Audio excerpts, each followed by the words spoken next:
Mario Kart 8 Deluxe introduces 8 brand new battle tracks. Today, I'll go through my personal favorites. This list is based off of how much fun I have with each game mode, as well as the design and visuals. So without further ado, let's go! Number 8.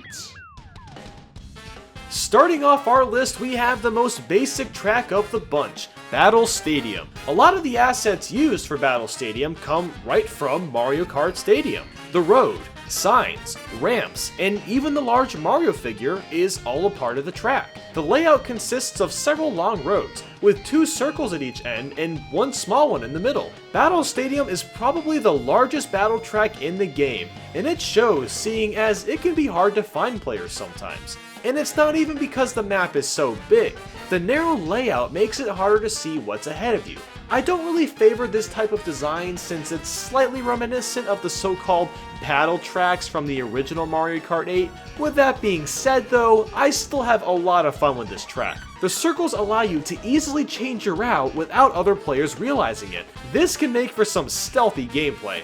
And I know you can see every other player on the map, but when there's 12 icons moving in all sorts of directions, it's really hard to tell where anybody is. The middle parts of the track are anti-gravity sections, which is pretty refreshing seeing as most of the battle tracks don't include that feature at all. I like how the ramps are just steep enough so that it's hard to tell what's in front of you. Because of this, you need to choose if you want to take the slower side or take a risk and go off the ramp so you get a speed boost from tricking. I also have to say that it's pretty amusing that Mario and Bowser both have their own figures on each end of the track. I mean, I guess it signifies a battle between teams, but sometimes you can play in a free-for-all, so like, I don't know where I was going with that. But I do know that you can see the wireless play screen in the background of this track. It's kind of an Easter egg, I guess.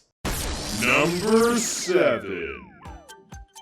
Sweet Sweet Canyon has a secret battle track hidden underneath itself. They call it Sweet Sweet Kingdom. This track is much more of the traditionally designed battle tracks due to how small and enclosed the area is. The design is basically an oval, and it has a few sections on the sides that you can use as alternate routes. The land itself is pretty flat, so it's really easy to see most of what's going on around you. You'll find several homes that look like gingerbread houses, plus a castle that you can drive through. There's actually 2 levels here. One of them has a ramp. Since the map is more open, that makes the gameplay more interesting compared to Battle Stadium. As an example, if you're playing, say, Shine Thief and you see someone with a shine, there's multiple ways you can try to nab the shine for yourself. In Battle Stadium, you don't have nearly as many options to work with. And plus, this track just looks straight up delicious. I mean, that automatically earns itself brownie points. Number 6. One of the cool things about Lunar Colony is that the entire track uses anti-gravity, which only makes sense since the setting is from space. In fact, the assets from this track come from Rainbow Road, even though it doesn't seem like it. Now that I think about it, a Rainbow Road battle track would be sick.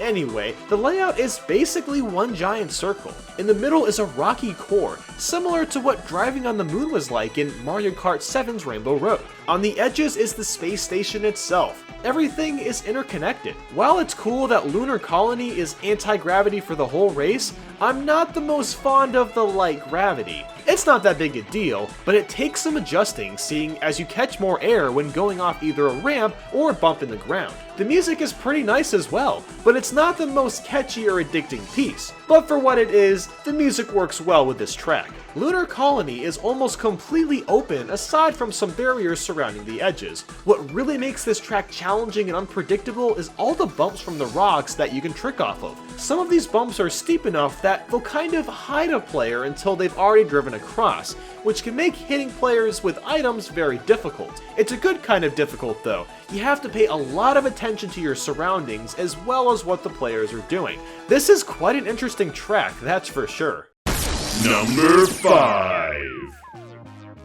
The first retro battle track to crack this list is Battle Course 1 from Super Mario Kart. Exhilarating title aside, this is the most basic battle track you'll play, which makes sense because Again, this came from the first Mario Kart game. This also happens to be the most recreated battle track, seeing as it was remade in Super Circuit, Mario Kart 7, and now Mario Kart 8 Deluxe. The entire layout is essentially one big square, with 2 sets of walls in each corner. In the middle is a little patio with some grass accompanied. On the sides of this track are ramps. 3 of these ramps are speed boosts while the other lets you glide. For some reason, I get the feeling the feather only returned as an item just for this track because of how harmoniously it works. The walls in the corners are just short enough that if you wanted, you could hop right over one with the feather. Heck, you can even drive on top. What makes Battle Course 1 so great is how versatile your environment is. In most cases, if there's an obstacle like a wall in your way,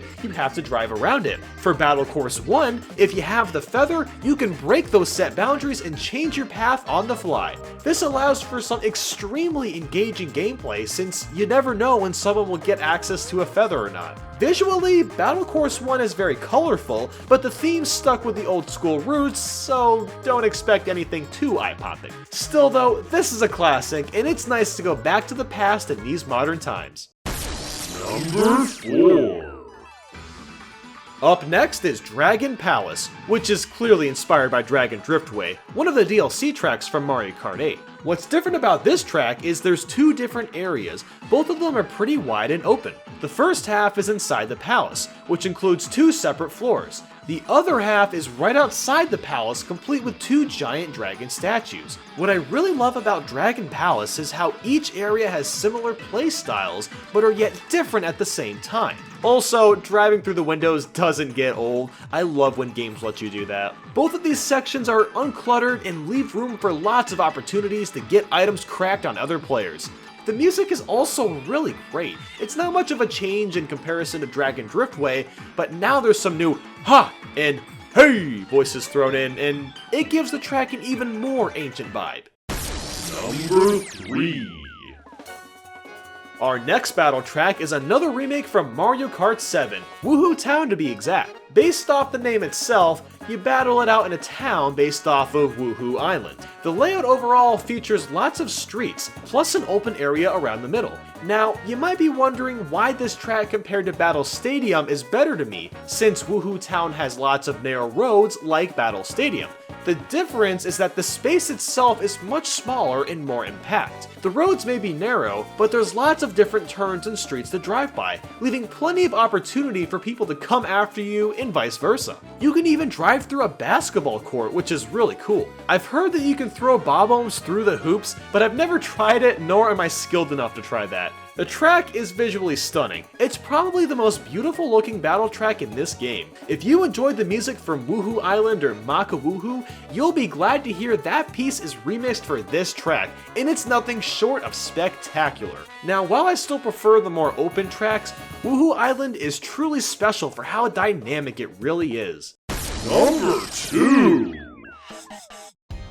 And now we'll move to our final retro battle track, good old Luigi's Mansion. Now, I'm not gonna lie, I have a soft spot for this track simply because I grew up with Double Dash, but I'm also looking at this course as objectively as I can. The most interesting part about the layout of Luigi's Mansion is all the different floors. There's the basement with 3 connecting hallways, the middle which is completely empty and terrifying when shells are bouncing around, and the roof with a hole in it. Each floor offers a different playing experience while at the same time being easily accessible. Because of all of this variety, you have to use different strategies when you're approaching players or avoiding them, which makes for a really fun time. Also, where did the DS Luigi's Mansion remix come from? I wasn't expecting that at all, but I freaking love that it's here. I also love how there's just a bunch of booze floating around, just watching everyone wreck each other. The atmosphere in general is just fantastic. The rain on the roof further cements this creepy ghost level. But now, on to our number 1 spot, which everyone can guess because there's only 8 battle tracks in Mario Kart 8 Deluxe to begin with. And now, the number 1 best Mario Kart 8 Deluxe battle track is... It's interesting how the non-Nintendo courses have been stealing my #1 spots on these lists. My favorite Mario Kart 8 retro track is Big Blue, and my favorite battle track is Urchin Underpass. Oh man, where do I begin with this one? How about the fact that the stage is almost entirely the same as the Splatoon map? Yeah, that's no joke. The only parts of the level that you can't really play are where the Inklings used to spawn, but aside from that, it's nearly identical. And what's even crazier is that it works. This level works perfectly as a battle track. There's an open area in the middle, some paths on the side, and tons of alternate routes throughout. But Nintendo didn't just replicate the stage and made it work. No, they went further than that. The music comes right from Splatoon multiplayer, and then when there's 1 minute left on the clock, that hurry up music from Splatoon plays in this game as well. When you grab an item, the sound effects come from Splatoon, specifically when you're rolling for new abilities. When you drive through the ink, you see that effect on your tires. That just makes me want the next Mario Kart to be filled with more and more Nintendo characters, because it's truly remarkable what they've done here. If you enjoyed this top 8, then you just might like this review on Mario Kart 8 Deluxe that I did. Check that out now! Like and subscribe if you enjoyed this, and leave a comment and let me know what your favorite battle track is in Mario Kart 8 Deluxe and why. Thanks so much for watching, and I hope you have a great day.